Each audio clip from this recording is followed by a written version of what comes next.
Welcome, everybody, to the Fail Fast podcast. With us today, we have a gentleman, father of three. He's a successful entrepreneur, and he also works for the Canadian government up north. Welcome, James Semple. How are you, James? I'm doing well. Thanks, Quinn. How you doing? Very good, buddy. So, listen, before we jump into failures or anything like that, I know you're a father of three. You have three boys. Two of them are twins, correct? Yes. I have three boys. My oldest is 5, Liam, and the twins, Zach and Luke. They're a little bit over 2 now, and the three of them together are a handful, but they're awesome.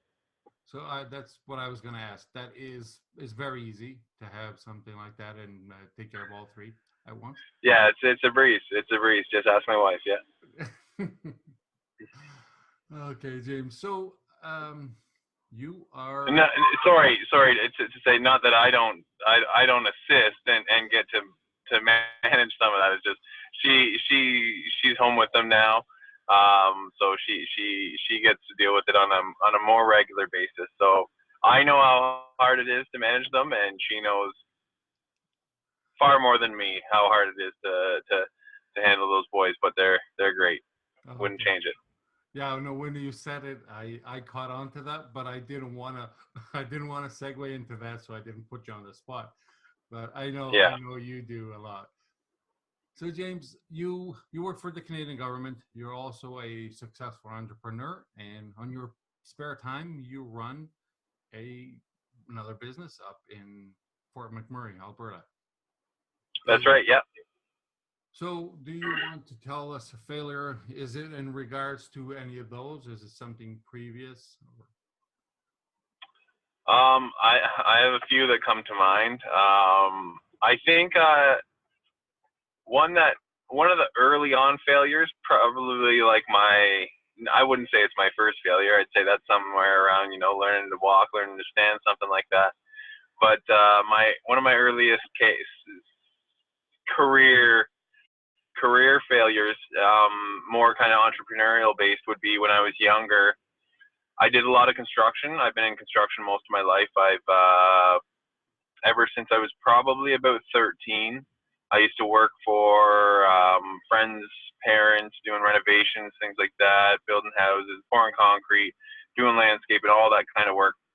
Small farm town. So that's generally what you do. You either work at the grocery store in town, or you work for a friend's dad who builds houses or something like that, right? So that was kind of how I grew up. And then you do some work on farms, local farms and stuff like that, like when it was hay season. But so construction all my life, and then which eventually led me to go to college for architecture, because I kind of like that sort of thing, designing and building and how things go together.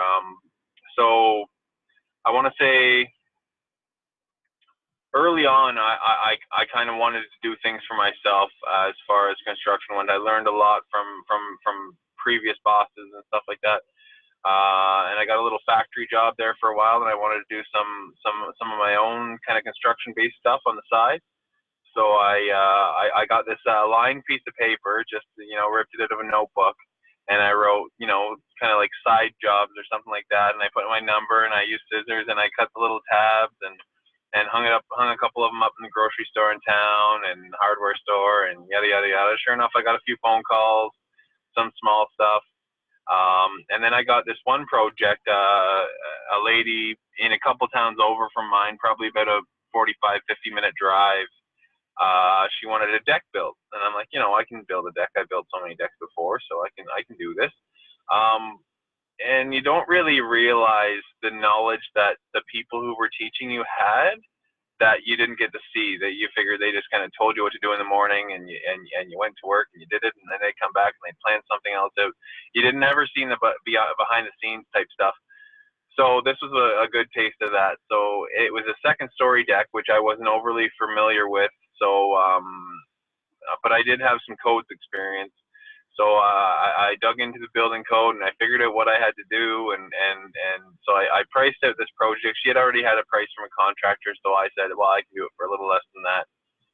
And I priced out this project. She already had the materials, so I'm like, yep, I'll take it. I'll do it. I'll get it done for you. And the first thing I had to do was dig holes. sonotubes in for pouring concrete and to hold the weight of the deck, right? And there's quite a few holes because it's the second story, so that's what I dove into, and I had no money, I had no budget for it, I had no nothing. I just had a few tools, you know, what I didn't have, I borrowed off my dad or off a friend, and so I rented a auger, a post hole auger for these posts, and I found out what kind of sonotubes I need and so on and so forth. And I had a friend, I paid a friend cash to come and help me dig these holes. And they had to be 4 feet. Ontario building code is 4. This was back when before I lived in Fort McMurray, I lived in Ontario. And Ontario building code is 4 feet deep. They had to be 4 feet deep. So we got this auger, start digging down. It is in a subdivision. Start digging down in the backyard, and sure enough, I'd say a foot down, boom, hit a big rock. So take the auger out, get a shovel, try and dig out these rocks, and these rocks turned out to be just massive, and buried and packed in clay from a dozer or something like that. And so you dig one out and you get another 6 inches, boom, another big one. And by the end of the day, we were sweating, my hands were bleeding, and I had only made it down an average of 18 inches to 2 feet in each hole. And I'm like, there's got to be something better. So I go back to where I rented the auger, and they said, well, you get this digging bar. And it was just a big, long metal bar, and you can pry out those big rocks and stuff because I was using a shovel. So I'm like, okay. So I returned the auger and got the digging bar and a clam shovel. So then I get back, and I dig out the big rocks that were in my way that were stopping me, and then I'm like, oh, well, now I don't have the auger anymore, so I can't dig the rest of the dirt. So I had to dig everything by hand with a digging bar, a shovel, and a clam shovel.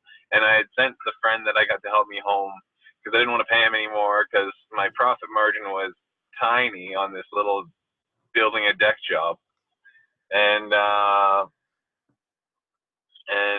then I spent forever digging these holes by hand. Hands were bleeding. I could barely lift my arms at the end of the day, and I got them done. I got them down to 4 feet, pretty close. The inspector passed them, and and then it was concrete pouring time. So I bought bags of concrete and I loaded them down in the little car that I had at the time. I had an old Chrysler Sebring, and so I put a beating on that car pretty good, putting bags of concrete in the back.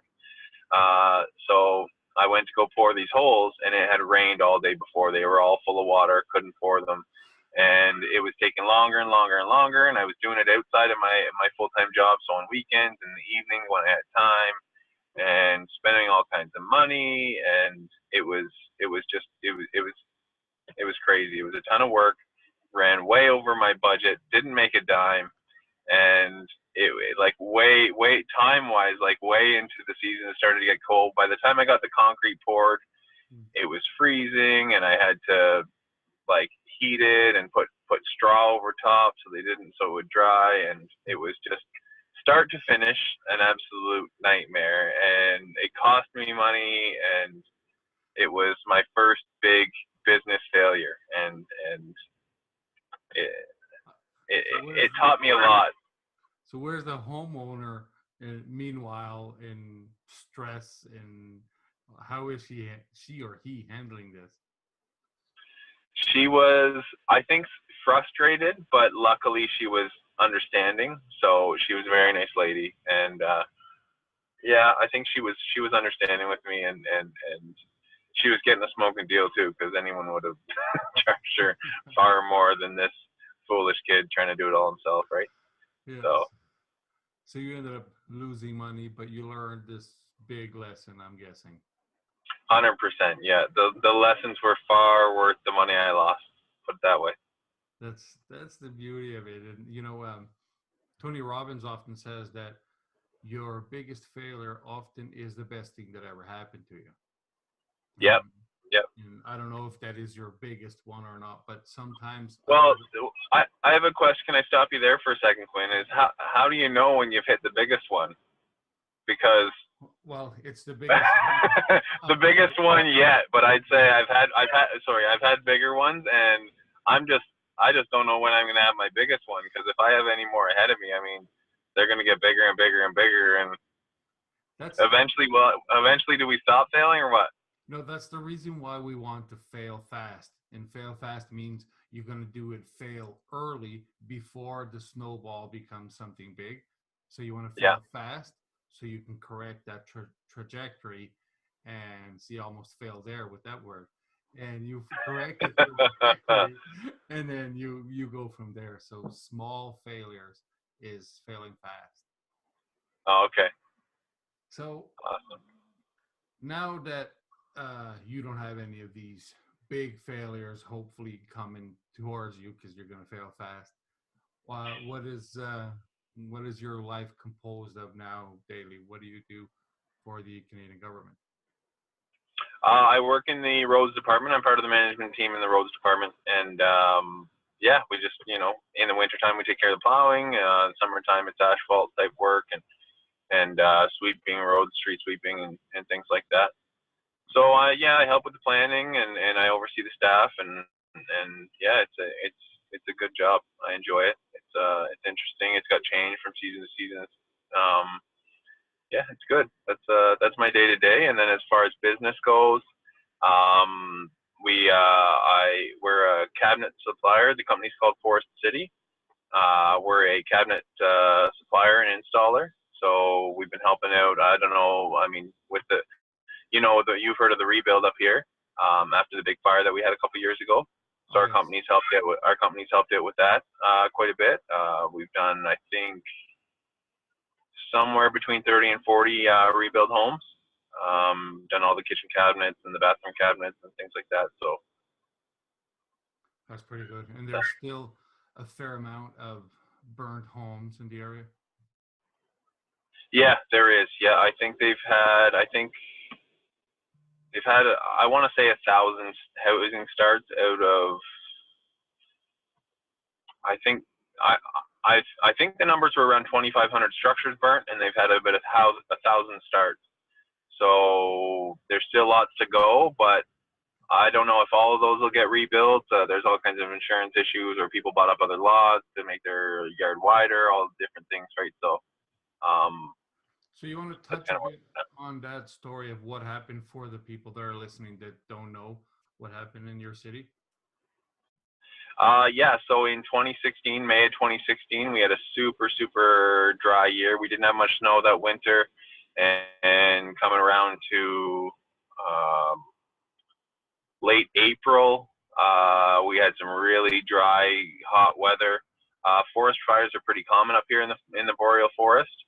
We're used to the smoke from fires far away and so on and so forth. And then it was May 3rd, 2016 that a couple days prior to that, a fire started just south of town by 1.5 kilometers, something like that. And they couldn't contain it. I think a couple fires started at the same time. They took care of the ones that were even closer to town, closer to businesses and homes and things like that. While they were doing that, maybe the other ones got out of control. Anyways, they were containing it for a couple of days, and then it got out of control, and it became a wildfire, and they had to evacuate the entire city, 80-some thousand people, almost 90,000 people, I believe, evacuated. It was crazy.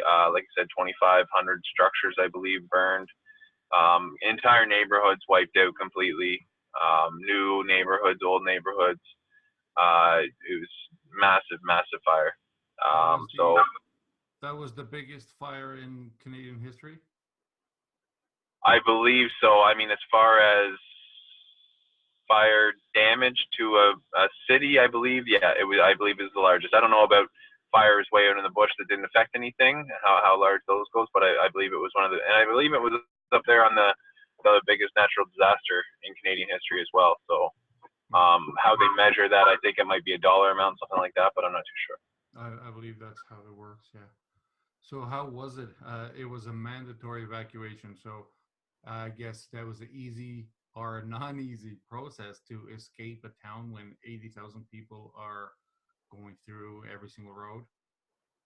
It was insane. It was we had the twins. They were about a month old, about 4 or 5 weeks old, something like that, when it happened. I was at work, and we were trying to get everything prepared, and then my wife called, and I said, just pack up the kids, I'll be home. So I went home, we got everybody packed up, and kudos to the emergency services in town here, because they took care of everything. I mean, they got everybody out safely. Sadly enough, there was one fatality that happened south of town. I believe it was the next day, something like that, through a car accident that was fire related. But they managed it, as far as traffic in the city and stuff like that. They managed it very, very well. They split the town. Someone up north to the work camps and stuff to kind of avoid while they were taking care of things, and while the fire was kind of ripping through, and then they moved them kind of south of town. So half went north, half went south, and all the other communities surrounding down towards Edmonton and that took everyone in, and yeah, gave people places to stay. It was quite the ordeal. And yeah, very surprising that there was only one casualty. That's very surprising, actually. Yeah, it was. I mean, sad as it is. Yeah. Are things are back to normal now? It's been 2 years, right? Yeah, as far as I mean, life goes around here. I mean, my home wasn't affected, so I mean, and there's many homes that weren't affected, and life seems normal. I'd say for those who still are displaced, who haven't had their phone or haven't had their home rebuilt, things like that, I wouldn't say things are normal for them. But as far as the town as a whole, I'd say the feeling's very much normal, to where it was pre-fire. Very good. And everybody returned to the city, all 80,000. Was that the total amount of people living there? I believe it was in between 80 and 90,000. Yeah, and everybody returned. Yeah. Well, I don't know if everybody returned, but I mean, everyone was able to return afterwards, and I think the population may have dipped a little after that. People kind of find different places, or just mom coming back or dad coming back to work, and the family staying elsewhere, south of town, something like that. Okay. And now, as these people return to town, that's how they're contacting you, because they need their homes rebuilt or their kitchen rebuilt. Is that? Yeah, absolutely. Yeah, they're generally it's builders. The builder will contact us, and we'll go in and we'll quote the house, and we'll do the cabinets and stuff when they're ready. I've also seen the trucks that go and sweep the roads, and then there's another truck that comes and washes the road, which is really, really nice to see. That's also the same department that does that? Yeah. The crew's doing an awesome job up here, keeping the streets clean for sure. Yeah, it's pretty cool. Actually, I enjoy seeing that, because I lived in Europe 25 years, and I never saw that. For one, where I lived in Portugal, there was no snow, so there was no snow clearing. There's actually the country doesn't own snow plows, and and then there was if there was sand on the road, I guess the sand would stay on the road. That's kind of the deal there. Yeah. So I think we'd be in the same position if we didn't put all the sand there. So living up in a northern climate, we use salt and we use a lot of sand. So because after a certain temperature, salt doesn't have any effect on as a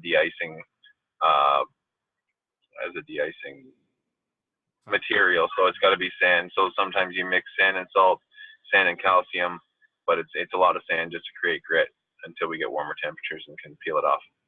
Gotcha. So pretty much the sand that you're cleaning is actually the sand that you guys put there yourselves to.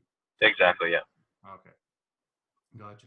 So now, a question that I have that I normally I haven't asked before, and that's something that I learned recently, is what is something that I should have asked you and that I didn't yet?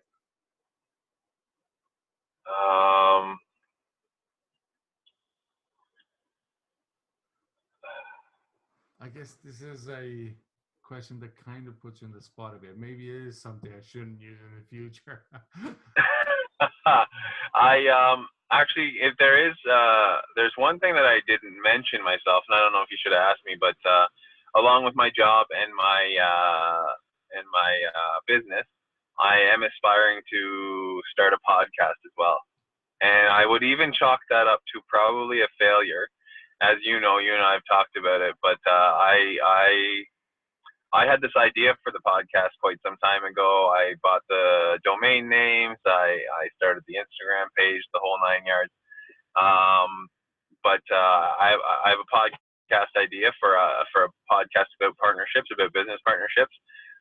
Getting into the nitty-gritty details of what certain partners do, and some bickerings and stuff like that. Could be a little bit of drama. Could be some good pointers and stuff for those who are in business. I'm a big fan of business partnerships, so our curtain business is a partnership. So I do have that, and I call it a failure because I should have started it already. I got the groundwork laid, and I haven't put anything on audio or video yet. So that's one thing that I gotta get. And we did talk about that, and I think the idea is fantastic. Where you want to interview companies that have partnerships, right? And you talk about those partnerships. What is absolutely the bad, and what is so you already the have good, the bad, and the ugly. You already have the domain. So what is what's the domain going to be? It's the Partnership Podcast. That's it. Pretty straightforward. That's a great name. Yeah. And like you said, I want to interview partners. I want to talk about my own experiences in partnership. Partnerships that went bad, if I can just get one side of it, and why, things to look out for, things to stay on top of, as far as if you're looking for a partner, if you're in a partnership, or those types of things, strengths, weaknesses, that kind of stuff. So I'm looking forward to it, but I got to get it rolling. Now, maybe we have something that can help you out, because our audience is growing episode by episode, and we're growing super fast. So guaranteed there's going to be entrepreneurs out there that have partnerships. Maybe someone can contact you and get the interviews going and get you to pull the plug on this. So yeah, how can they find you? I've got the Partnership Podcast Instagram page. I believe I'd have to double check, but if you can put it in the show notes once I send it to you, because I haven't started it yet. I haven't used it a whole lot, but I think it's Partnership Podcast on Instagram, Facebook page as well, and that's where they can. If they send a message to that, then I have no choice but to get things rolling. Okay, now James, for books, I know you read and you hear audiobooks as well. So what is one of the books that has influenced you the most? Whew, that's tough. I want to say one that comes to mind because it's more recent would be Rich Dad Poor Dad. Made me think completely different about money, especially the stuff about assets versus liability. That stuff of everybody saves up for that first home or whatever it is, and that first home is a liability. So you're saving all this money and you're getting prepped and you're taking a loan out for a liability, versus if you did that for an asset that's going to pay you, then you continue to do that, then your liabilities, it all kind of falls into it. Like, you just pay for your liabilities out of that money that you created. You created money through an asset, and then you use a bit of that money for liabilities, things that you need in life, and use the rest for another asset. And then it's just like, and then as your assets grow, that pool of money that you have for liabilities, things like that. It's kind of how I grasped it. That pool of money for liabilities grows and grows and grows, and that's how you kind of create wealth. Another one that also big influence was The Alchemist. It was a small book. A friend of mine just handed it over to me at work one time, said, check this book out. I wanted to get back into reading, and I asked, he read a lot at work, and we worked in the oil fields, and he was just kind of like pump watch, so he'd just read in the truck and go check gauges and stuff like that. So he fired me off this book, and it was awesome. Loved it. Paulo Coelho is great. He's that's actually a Portuguese name. He's Brazilian Portuguese, and okay. I have asked him to be on the show, so I haven't got a yes yet, but I'm hoping so.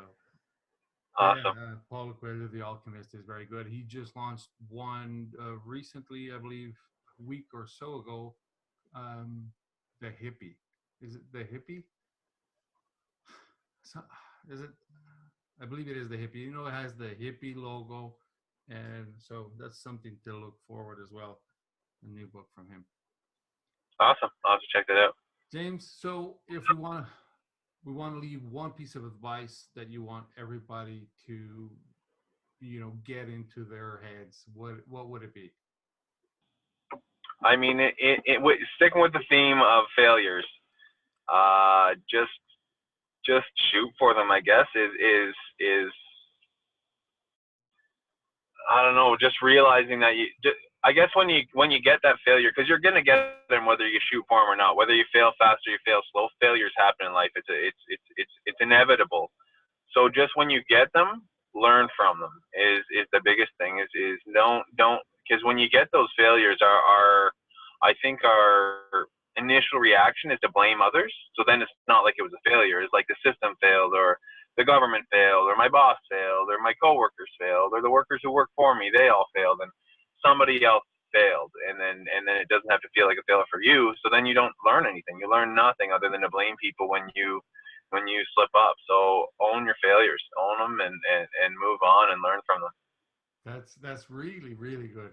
I love that, because the fact that people actually do that, and they have to blame something or somebody every time. And I know I relate to that, because I did that for many years. And when you manage to actually get away from that and know that if something failed, and failure A, failure B, failure C, you look and see what is the common denominator in this, and it's you. So yeah, right, the world didn't fail. The universe, it was not, it wasn't the Canadian government that didn't clean the roads. It was you. You were going too fast. That's kind of, yeah. And when you do realize that, it's awesome thought that that's when you realize that you can fix things. You don't have to. That when you can take control of those failures and take ownership of those failures, then it's like it's a feeling like then you're in control of your life. But when you blame everything else, you lose control of your life completely. So I think it's when you own those failures, that's like, okay, I did that, I failed, which means in turn that I'm actually in control. That happened because I failed. So what can happen if I don't fail? What can happen if I continue to fail and learn from it, and then learn to succeed, right? So it's yeah, that's the thing. That's the game, man. Absolutely. So James, now as soon as the interview is over, are you going to eat a pound of bacon for your keto diet? You want to talk about failures? I'd say that's a weekly to bi-weekly failure as far as trying to stay on this keto diet. Although when I did succeed my wife and I, we went to Vegas last August, and we did keto for probably a month prior, and I felt fantastic, like energy levels. I wasn't starving all the time. I even made it through most of the trip in Vegas without, falling off the wagon and eating sweets like I do like crazy. So I will not be eating a pound of bacon today. No. I try to stick to other fats if I can, although I still love bacon. I'm going to eat it, lots of it. But no, I will not be. To answer your question, no, I will not be eating a pound of bacon today. Very good. Very good. James, thank you so much. It was a real pleasure having you here on the podcast. And of course, we're going to keep in touch, and we're going to keep on talking. Awesome. Thanks, Quinn. I appreciate being on the podcast. It was a pleasure. Pleasure was all mine. No problem, buddy. I'll see you. Have a good one.